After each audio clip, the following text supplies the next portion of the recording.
సాయంత్రం సీఎం చంద్రబాబు నివాసంలో ఎన్డీఏ కూటమి నేతల భేటీ ఉండనుంది. తాజా రాజకీయ పరిణామాలు, సర్పై క్షేత్రస్థాయిలో సమన్వయంపై నేతలు చర్చించనున్నారు. త్వరలో జరిగే రాజ్యసభ ఎన్నికల్లో సీట్ల సర్దుబాటుపై సమావేశంలో చర్చిస్తారు. సమావేశంలో deputy CM Pawan Kalyan, AP BJP అధ్యక్షుడు మాధవ్ ముఖ్య నేతలు పాల్గొనే అవకాశం ఉంది.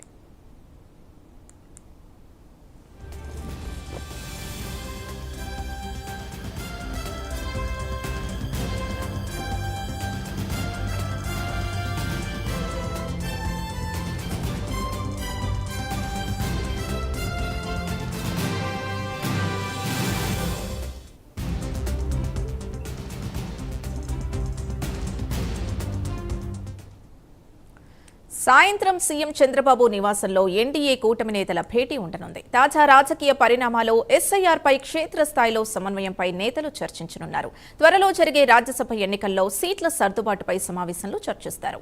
సమావేశంలో deputy CM Pawan Kalyan, AP BJP అధ్యక్షుడు మాధవ్ ముఖ్య నేతలు పాల్గొంటారు. మరింత సమాచారం మా కరెస్పాండెంట్ శ్రీహరి అందిస్తారు. శ్రీహరి, ఏదైతే అమరావతిలో ఉండవల్లి నివాసంలో సీఎం చంద్రబాబు అధ్యక్షతనైతే ఈ రోజు కూటమి పార్టీ నేతలు అయితే హాజరు కానున్నారు. ఈ రోజు సాయంత్రం అయితే ప్రధానంగా చూసుకున్నట్లయితే ఏదైతే ఇప్పుడు రాష్ట్ర వ్యాప్తంగా అదేవిధంగా దేశవ్యాప్తంగా జరుగుతున్న అయితే తెలుసుకుంటారు. దీంతో పాటు ఈ నేతలతో పాటు అదేవిధంగా కింది స్థాయి క్యాడర్ ఎవరైతే ఉన్నారో నాయకులు అంటే ఎమ్మెల్యేలు ఎవరైతే ఉన్నారో ఎమ్మెల్యేలతో పాటు ఇన్ఛార్జీలు అదేవిధంగా మంత్రులు ఎవరైతే ఉన్నారో ఎంపీలు అంతా కూడా ఈ సర్ప్రక్రియలో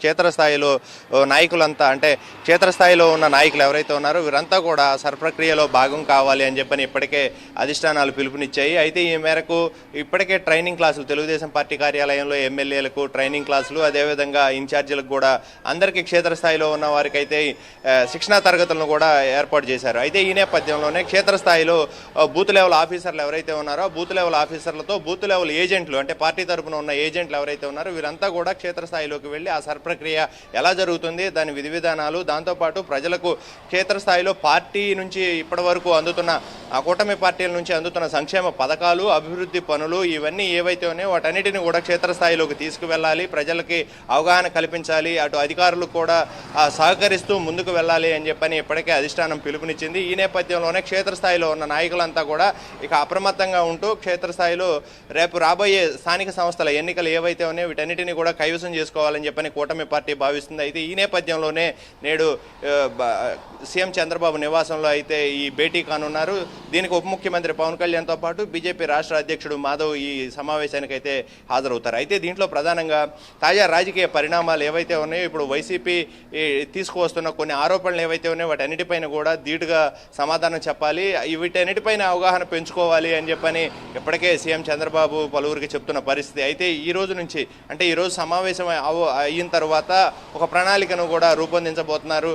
దీంతో పాటు తాజా రాజకీయ పరిణామాలన్నిటిపైన కూడా చర్చించడం, దాంతోపాటు అన్ని పార్టీల నాయకులు అంతా కూడా దానిపైన వచ్చిన ఎలిగేషన్స్ అన్నిటిపైన కూడా ఏవైతే ఉన్నాయో వాటన్నిటిని సమర్థవంతంగా మాట్లాడేలాగా ఒక ప్రణాళికను రూపొందిస్తారు. దాంతోపాటు ఏదైతే రాజ్యసభ స్థానాలు ఇటీవల ఏదైతే మన రాష్ట్రానికి ఉన్న 4 స్థానాలు ఖాళీ అయిన నేపథ్యంలో ఈ అంటే 3 పార్టీల నుంచి ఎవరెవరు అభ్యర్థులు అనే దానిపైన కూడా ఈరోజు కొంత కసరత్తు అయితే జరుగుతుంది. దాంతోపాటు ఈరోజు కూడా కొంత అంటే పూర్తి స్థాయిగా అంటే వెలువడకపోయినా కొంత దీనిపైన కొంత కసరత్తు అయితే జరిగే పరిస్థితి అయితే కనబడుతుంది. అంటే దాదాపుగా కూడా పేర్లు కూడా ఖరారైనట్లుగా కొంత సమాచారం అందుతుంది. అయితే ఈ నేపథ్యంలోనే వీటిపైన కూడా ఈరోజు ఒక చర్చించే అవకాశం కనబడుతుంది. ఇట్లా ఓవరాల్గా చూసుకుంటే అన్ని అంశాలపైన ఈరోజు 3 పార్టీల నేతలు రాబోయే మరో 3 సంవత్సరాలకు ప్రణాళికలు, దాంతోపాటు జరుగుతున్న అభివృద్ధి వీటన్నిటిపైన కూడా ముందస్తు చర్యల్లో ఎలా తీసుకోవాలి, దాన్ని డెవలప్మెంట్ ఎలా ముందుకు తీసుకువెళ్ళాలి, రాష్ట్రాన్ని ఎలా అభివృద్ధి చేయాలనే దానిపైన కూడా చర్చించే అవకాశం అయితే కనబడుతుంది. ఏమన్నా రైట్, థ్యాంక్ యూ శ్రీహరి.